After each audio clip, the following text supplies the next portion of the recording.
IT ಇಲಾಖೆಯ ಕೆಂಗಣ್ಣಿಗೆ ಗುರಿಯಾಗಿದ್ದ ಸಚಿವ ಡಿಕೆ ಶಿವಕುಮಾರ್ಗೆ ಬಿಗ್ ರಿಲೀಫ್ ಸಿಕ್ಕಿದೆ. ಐಟಿ ಇಲಾಖೆ ದಾಖಲಿಸಿದ್ದ ಆರೋಪಗಳಿಂದ ಡಿಕೆಶಿ ಖುಲಾಸೆಗೊಳಿಸಿ ವಿಶೇಷ ನ್ಯಾಯಾಲಯ ಆದೇಶ ಕೊಟ್ಟಿದೆ.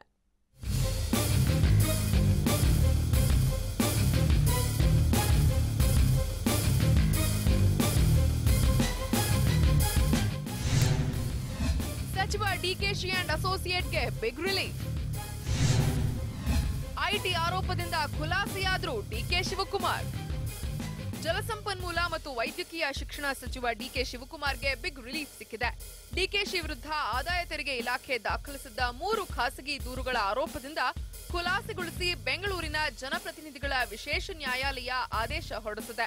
ಈ ಮೂಲಕ ಬಿಜೆಪಿ ಬಿಟ್ಟಿದ್ದ ಅಸ್ತ್ರದಿಂದ ಎಸ್ಕೇಪ್ ಆಗಿರುವ ಡಿಕೆಶಿ ಲೋಕಸಭಾ ಚುನಾವಣೆ ವೇಳೆ ಮತ್ತಷ್ಟು ಪವರ್ಫುಲ್ ಆಗಿದ್ದಾರೆ.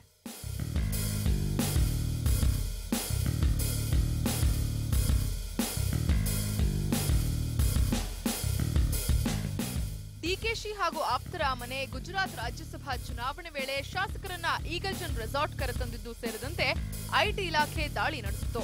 ಬಳಿಕ ಐಟಿ ಇಲಾಖೆಗೆ ಸುಳ್ಳು ಮಾಹಿತಿ, ತೆರಿಗೆ ವಂಚನೆ ಹಾಗೂ ಸಾಕ್ಷಿ ನಾಶ ಪಡಿಸಿದ್ದಾರೆ ಎಂದು ಆರೋಪದ ಮೇಲೆ ಐಟಿ ಕಾಯ್ದೆ ಸೆಕ್ಷನ್ 277, 278, 193, 199 ಹಾಗೂ 120 ಕ್ಲಾಸ್ ಬಿ ಅಡಿ 3 ಖಾಸಗಿ ದೂರು ದಾಖಲಿಸಲಾಗಿತ್ತು.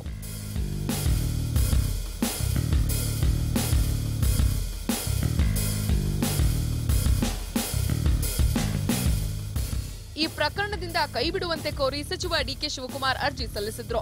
ಸಿಟಿ ಸಿವಿಲ್ ಕೋರ್ಟ್ನಲ್ಲಿರುವ ಜನಪ್ರತಿನಿಧಿಗಳ ವಿಶೇಷ ನ್ಯಾಯಾಲಯದ ನ್ಯಾಯಾಧೀಶ ಬಿವಿ ಪಾಟೀಲ್ ಅರ್ಜಿ ವಿಚಾರಣೆ ನಡೆಸಿದ್ರು. ಡಿಕೆಶಿ ಪರ ವಾದ ಮಂಡಿಸಿದ ವಕೀಲರು ಫೈನಾನ್ಷಿಯಲ್ ಇಯರ್ ಮುಗಿದಿಲ್ಲ, ಹೀಗಿರುವಾಗ ತೆರಿಗೆ ವಂಚನೆ ಸಾಧ್ಯವಿಲ್ಲ, ತಮ್ಮ ಕಕ್ಷಿದಾರ ಯಾವುದೇ ಸಾಕ್ಷಿ ನಾಶಪಡಿಸಿಲ್ಲ, ಹೀಗಾಗಿ ಐಟಿ ಇಲಾಖೆ ಡಿಕೆಶಿ ವಿರುದ್ಧ ಮಾಡಿರುವ ಆರೋಪದಿಂದ ಕೈಬಿಡುವಂತೆ ಮನವಿ ಮಾಡಿದ್ರು. ವಾದ ಆಲಿಸಿದ ಕೋರ್ಟ್ ಮೇಲ್ನೋಟಕ್ಕೆ ಅಪರಾಧ ಕಂಡು ಬಂದಿಲ್ಲ ಅಂತ ಅಭಿಪ್ರಾಯಪಟ್ಟು ಆರೋಪದಿಂದ ಖುಲಾಸೆಗೊಳಿಸಿ ಮಹತ್ವದ ಆದೇಶ ನೀಡಿದೆ.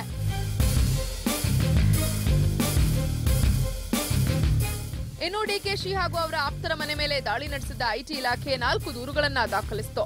ಇಂದು 3 ಖಾಸಗಿ ದೂರಿನ ಆರೋಪದಿಂದ ಡಿಕೆ ಶಿವಕುಮಾರ್ ಹೊರಬಂದಿದ್ದು, ಕೇವಲ ದೆಹಲಿಯಲ್ಲಿ ಪತ್ತೆಯಾಗಿದ್ದ ಹಣಕ್ಕೆ ಸಂಬಂಧಿಸಿದ ಕೇಸ್ ಬಾಕಿ ಇದ್ದು, ಡಿಕೆಶಿ ಆಪ್ತರ ಮೇಲಿನ ಕೇಸ್ಗಳು ವಿಚಾರಣೆ ನಡೆಯಲಿವೆ. ವಿಶೇಷ ನ್ಯಾಯಾಲಯ ಆದೇಶ ಪ್ರಶ್ನಿಸಿ ಐಟಿ ಇಲಾಖೆ ಹೈಕೋರ್ಟ್ ಮೊರೆ ಹೋಗುವ ಸಾಧ್ಯತೆ ಇದ್ದು, ಅದು ಮುಂದೆ ಯಾವ ತಿರುವು ಪಡೆಯುತ್ತೋ ಕಾದು ನೋಡಬೇಕಿದೆ. ಆದರೆ ಸದ್ಯ ಸಚಿವ ಡಿಕೆ ಶಿವಕುಮಾರ್ ಬೀಸೋ ದೊಣ್ಣೆಯಿಂದ ಪಾರಾಗಿದ್ದಾರೆ.